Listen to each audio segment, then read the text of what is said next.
Welcome to Mike's apartment. Today we have a new segment called Game Master Support. We are going to take 3 questions from the internet to Game Masters slash Dungeon Masters, and we're going to answer them. I am your host. I am Mike. With me is my co-host Thom. Thom, how we doing today? Not too bad. It was fun. We were talking just before the show, and you reminded me of a funny thing that happened with D&D for me. Way back when I was engaged to get married, and I was nervous about meeting my fiance's brother, who was in the Marines. He came back, and I think she had told him that I play Dungeons and Dragons and stuff, and so he was teasing me because in the Marines, when they were stationed, I think on an aircraft carrier or something, there was a group of guys. There might have been women in the group, I don't remember, but they would, when they played their games, they would lock the doors. They were really secretive about it, hush hush, and so then my future brother-in-law and his buddies would be like, "Hey, are you guys going to play Dodge the Dildo tonight?" And they just kept on, Well, really rubbing it in and giving them a hard time. So when he got back, he kind of teased me a little bit about it. And I kind of joked around with him. I was fine with it. I didn't care. But then fast forward, he took over the family construction business, and they had a job opening. Now my wife at the time, she worked for the business and said, "Tom, you can't apply for the job." But what I did was I made a character sheet and did all the skills and stuff, and the sure. knowledges of architecture and whatever, and put high stats and intelligence and whatever, and Uh, then I emailed that in with the resume, all right. and that was fun. But he got a kick out of it, so All right. it was kind of cool to be able to take something that we couldn't really connect on, but we still connected on it. So it was fun. Well, that's always But a good thing. Well, yeah, today we have so how the format of this is kind of going to work is I have 3 questions from the internet. Now, as Thom kind of insinuated, sort of in that story, we have a long history of playing role playing games, hmm including Dungeons and Dragons, quite often. I would say between the two of us, more than 50 years easily, maybe even closer to 60 years. combined. I mean, hmm yeah, combined between the two of us, uh, 50 to 60 years of experience. We definitely can help can help some people out. But that's what Game Master support is all about. We're here to support, well, both players and game masters, but we just want to help out here. So all right, I start with our first question. And again, well, hold on a second here. In the show, we don't identify um the person who asked the question, and we don't identify what social media they used to ask the question. Going to kind of keep that anonymous unless someone sends a question directly to us, in which case, then yes. Yes, if you send a question to us, just comment. Just comment a question down on here. If you do that, we will get back to you directly. All right. hmm All right. First question. Number 1. New players need help. I only ever DM'd for experienced players in the past. Are there any things that I need to explain or demonstrate before I start with a full party of new bros? Thom, any thoughts before I insert? Yeah, I think fine. I think first off, as a dungeon master or game master or whatever the system calls it, storyteller or whatever, uh, I would say find the one that you're the most comfortable with running, and then maybe help the characters, create their character, help the players create their characters, and make sure that you know what their characters are capable of, and then maybe since they probably don't understand how the game mechanics work, or action economy or whatever you want to call it, different things. Um, what I would maybe say is just tell the party, okay, you're basically a cleric. You can heal. You have some magic, whatever. You're a fighter. You're just going and hit things, and so then give them the scenario. And let's say there's goblins attacking, and then ask the party. You can do your initiative or however that works in the system, and then as the game master, it's your responsibility to keep track of all that, right? And then ask the players.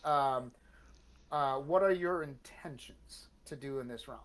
And then, as the in that scenario, you can help them understand. Okay, well, as the caster, you could cast Sanctuary on this person, or what?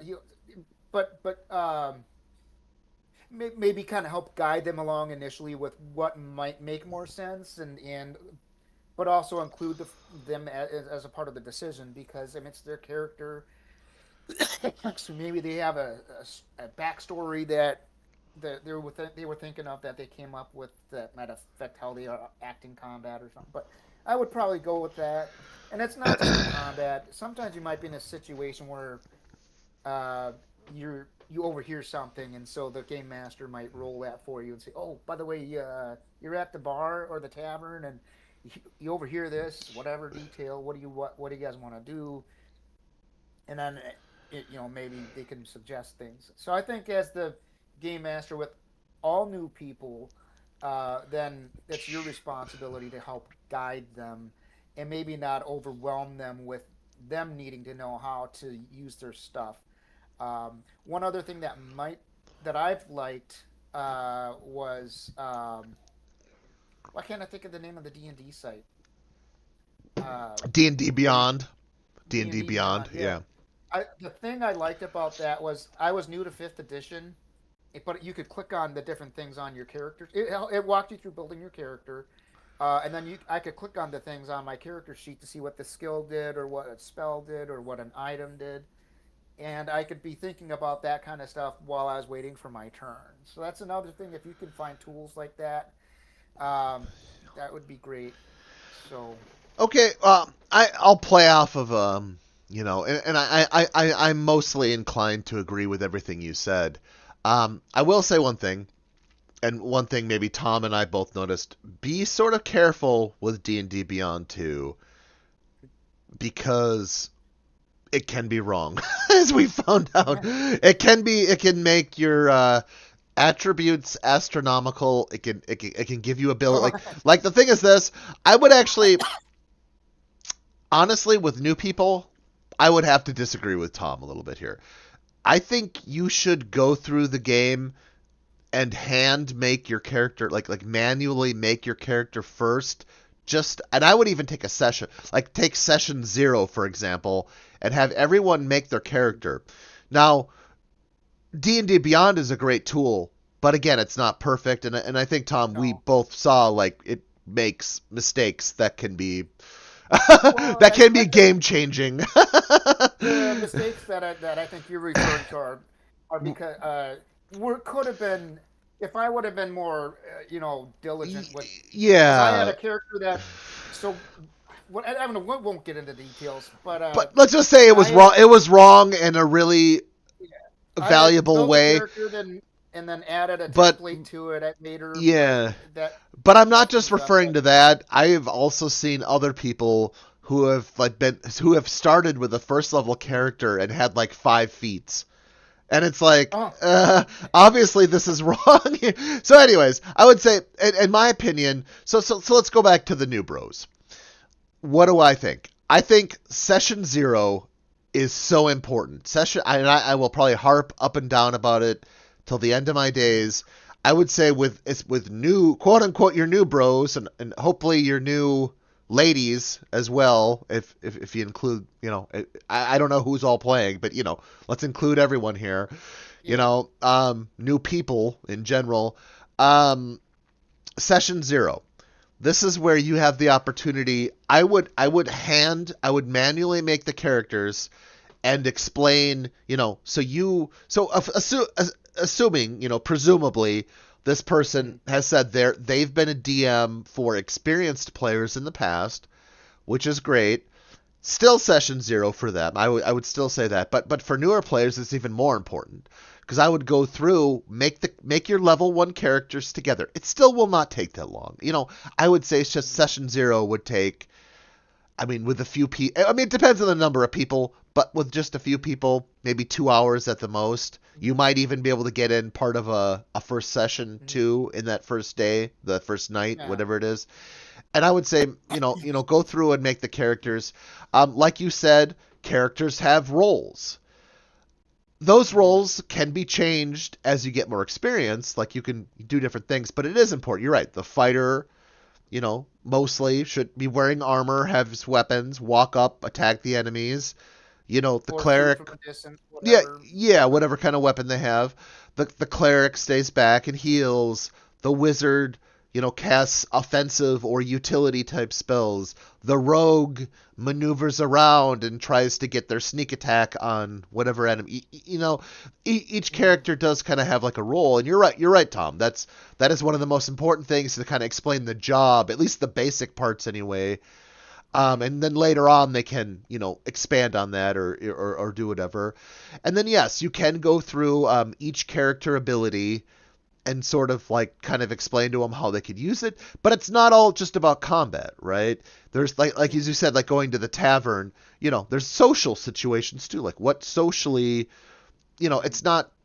It depends on what the situation is. I mean, normally you have, yeah, there's like three main things. There's combat, there's exploration, and there's social.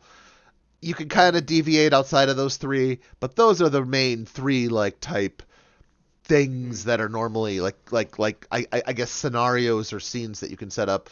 So for your new bros, yeah, I would say session 0, 100%. Take the time, explain, things to the new bros, tell them what's Mm-hmm. going on, and then sort of go from there. And again, like you said, Tom, let them experiment, let them find their own voice in the game, because that's what's fun. That's them making the choices and the decisions in the fantasy game. Don't block them off. Don't railroad them. Don't tell them they can't do Yeah. something. Instead, encourage them. Make things interesting. Say things that are gonna like take them there, and that's how you get new people involved. But um, all right, so we're going to go to question number 2. You ready, Tom? Yeah. Yeah. I'm Ready for ready. number 2? Okay. Uh, Question number 2. hopefully it isn't. Hopefully it isn't the number two, but we'll see. Yeah, well. All right. Opportunity attacks. Has anyone else gotten rid of opportunity attacks in D&D? And if so, how did it change play for you? My group has been playing Shadow Dark, but still using minis because minis are fun, and I'm really loving the lack of opportunity attacks. Our fights are so much more kinetic as we move all over the map with our shifting tides of the fight. Parentheses, I mostly just try and run from danger as I'm a squishy priest with awful stats. End parentheses. I was thinking that next time I DM D&D, I might just do away with opportunity attacks to keep the more active combat. So yeah, has anyone tried this? Tom, opportunity attacks, as we call Yeah. them, attacks of opportunity in 3.5, I Third. think is what we Yeah. called it Our third back edition. then. Yeah. Yeah. So I every game system is a little different. Uh, but for me personally, I kind of like the idea of having an attack of opportunity because it makes you analyze certain things. Like if okay, I have enough hit points to soak up the damage and go and leave this fight to go help over here or something like that, or do I have to in D&D fifth edition they have a thing called disengage where that's what you do. You disengage. You back away carefully, but you don't really get to do much else, unless if you have certain class features or whatever that allow you to do other things. But I like them because like I said, it just makes you think a little more. I understand that person's a desire to maybe keep combat moving. That is a frustration that we've talked about with our group when we're running D&D. Some people don't like playing it because combat takes so long sometimes, especially when you start getting casters in the. But I don't know. That's my thought. I like them. I wouldn't get rid of them unless if maybe it just made sense for that particular game. But I think that would be more of a story thing than whether or not they're useful or not. Sure. Um, what I'll say is this. I'll say I got two thoughts about it. Really, two strong thoughts. First thought is I think there are a lot of character, like built in, like baked in, like character abilities and spells Mm-hmm. even revolving around opportunity attacks, meaning like it's a mechanic that other systems are built on, so taking it away can have unforeseen circumstances, right? Yeah. Like if someone has an ability based on, opportunity attacks or attacks of opportunity, like they get, like monks, I think, get something, and there's some other characters. I won't even Rogues go get in. the yeah. Yeah, yeah, yeah. There's just so many things like built into it that just removing it's like you're playing Jenga. You take down one of the bricks and think you got everything solved, and everything just comes collapsing down on you because you don't know. So I would be very hesitant about taking it away unless you're fully aware and cognizant of all of the repercussions that will happen, like all the other character abilities built on that. What is that going to affect? Now, my second thing is more like what Thom said, which is there should be some kind of risk. You're running up to a big opponent and you're trying to engaging them. You're right next to them, you're engaging them. There should be Mm-hmm. some level of risk so you can't run up, do something, and just run back, and there's no consequences whatsoever. I mean, that, Mm-hmm. again, what does that do? That makes you, like as Thom said, it makes you favor the casters, favor the characters that are squishy, the characters that can't soak the damage, that don't have high armor classes, that can't go toe to toe with these characters. So it kind of takes away, in a way, it takes away from the fighters, or other characters that have, hit points and armor class.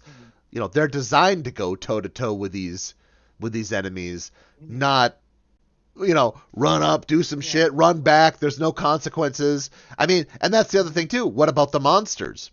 Can they do the Mm-hmm. same thing Yeah. now? Now they can run up, do something to the players, run back, Yeah. because it works both ways, right? It's not It just does. about Yeah. it's not just about the player characters. What if the Yeah. monsters can do it too? I mean, Yeah. again, then you're taking opportunity attacks away from the characters. So I would say no, also, unless Yeah. here's the thing: unless you're willing and ready to go through and evaluate a lot of different character abilities to make this is your home brew. I mean, this is your home brew thing. So you need to. There's a lot of considerations. That's all I'm going to say is if you're going to do it, Mm-hmm. it's not just turn it off and everything's fine. It's if you're going to turn opportunity attacks off, be ready to go through a lot of Yeah. character abilities and then also kind of see the implications of taking what the if the end because that is the thing, it works both ways. But all right, Mm-hmm. our last and final question. And maybe I like this one the most. This reminds me of myself many a night. It says, and just so you know, last night was Saturday night. Right now is Sunday. So I definitely understand. So it's can't sleep. So let's argue. 3.5 edition was the most superior D&D edition released. Thom? So I think when I really got into D&D, I think I started with a second edition game, but third edition had already been released. It's just the group I was playing with liked second edition. They hadn't figured out third yet. So then, third comes out. We started using that, and then 3.5 they tightened up a few things because I think in third edition we had a game where this this guy, he could summon monsters, and he summoned like some devils that could summon devils. And I think there's a bit of an argument about the rules, because what he ended up doing was he summoned, a devil who then, as when it appeared, summoned two more, who then summoned two more, and he had like a group of like 20 devils by the end of his turn. And so in 3.5 they clarified that rule so that summoned creatures can't summon other Sure. creatures. So I think that was actually how it was supposed to be in third edition, but 3.5 clarified some of those things. I think though, we mentioned our group, playing say fifth edition, still will complain about how long combat takes. I Hmm. think combat took a lot longer third in 3.5 than it does now, and It so could, I think yeah. I think with like fifth edition, I think the intention was to streamline it, make it more kind of like the video game, like say Baldur's Gate 3 is great. They use the fifth edition rules, um, and it's a video game. But is it the most superior? I don't know. I was the most familiar with it, Yeah. and I think familiarity sometimes breeds bias. So, um, I mean, we were talking the other day about Star Trek Next Generation, and my initial response to it was, well, where's Kirk, Spock, and McCoy? I Uh, had a bias about what I liked, and I wasn't sure what to think about this new show, but that turned out to be a great show. So, is 3.5 the superior D&D edition? I guess that's just a matter of opinion, but in my opinion, for the sake of like the last question, keeping combat moving in whatever, I think fifth edition may be a better option. So I think it's just a matter, it just depends on what you like and what you want, and you sure. get different things out of the different versions. Some people still swear on, I think, first edition. It's like, but they didn't even have classes back then, right? They just had, I No, don't they did. remember. I don't. No, they didn't have race. Well, Oh, technically they races. had Yeah. races, but elf was a class, dwarf was a class, halfling was a class. Oh, okay. That's Okay, that's what it originally is. Okay. they didn't have a race and class combo didn't happen until second edition. But yeah, Okay. But but yeah, yeah. I don't know. What are your thoughts? So 3.5 as the superior edition. You're not gonna get a lot of God superior. So I will say this: in 3.5, if you hit the sweet spot, and the sweet spot was 7th level through 12th level, that was the best part of 3.5 because before 7th level, you were squishy, you were a red shirt, you could have died easily, right? After Hmm. 12th level, you're a god killer. You are so powerful. You can go on and on and on. You can do whatever. You have so many abilities. You got so many extra stuff. So in 3.5, arguably, the 7th through the 12th level were definitely the sweet spot of adventuring. Of you had it was balanced between there was danger, you could still die, versus I have a lot of abilities, so I can do some things definitely. But that's where I would say, yeah, 3.5 might be superior between those two levels. Other additions, God, I actually did play like first edition, like from the D&D Cyclopedia, as it's called. That was a lot of fun. Second edition too, but I will say, like, we played that originally, but it was not like any of us really were that much. We were still pretty young. We were very young when we still played it. Now 3.5, that's when we entered, for me anyways, that's when I was entering like young to mid adulthood. Like I was in my early to late 20s. Uh, Yeah, um same here. Yeah. so I would say in that way I enjoyed third edition and then later 3.5. Hmm. I enjoyed it a lot because that's what was what. That was what we played. I played campaigns, whole campaigns One campaign took 5 years. I mean, we played the same characters literally for 5 years for one of those games. And I know people have had even longer campaign. I've heard about in Minnesota they had that. I forget what his name is, but he's played the same campaign for like almost 40 years, like with the same characters. But long Wow. story short, I mean, how they do that, I don't know. I won't go into it. So yeah, I mean, arguably, like you say, it's all opinion. I will say this: fourth edition, I did play it. It's shit. Fourth edition, I honestly, in my opinion, out of all the Yeah. editions, fourth edition tried to, what was happening at the time was a lot of MMOs were coming out, right? Like all the MMO games. Yeah. So they based the rule set on that, and it was horrible. It was, and I know some people love fourth edition.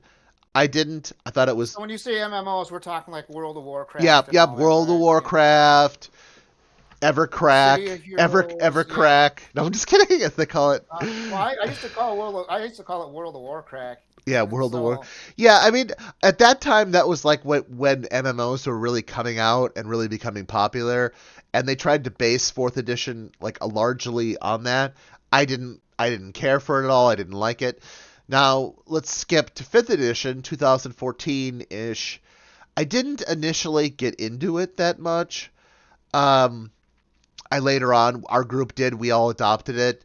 It made substantial changes. I would say the whole advantage disadvantage thing in fifth edition is very important. I would say that's one of the. It's a very simple rule that simplifies a lot of other rules, and it makes it so much more accessible for casual players because it's just like advantage disadvantage. It's or normal. You either you roll 2d20s or you roll one, and mhm. advantage disadvantage on the two, and one if it's just your normal roll. But that's like the basics of like the game. There are a lot of little things, I guess, with as you go on with your classes in fifth edition that do kind of further refine how things work. But I would say for casual play, especially fifth edition, and we don't play. Here's the thing, as Thom knows, 3.5. I gave all my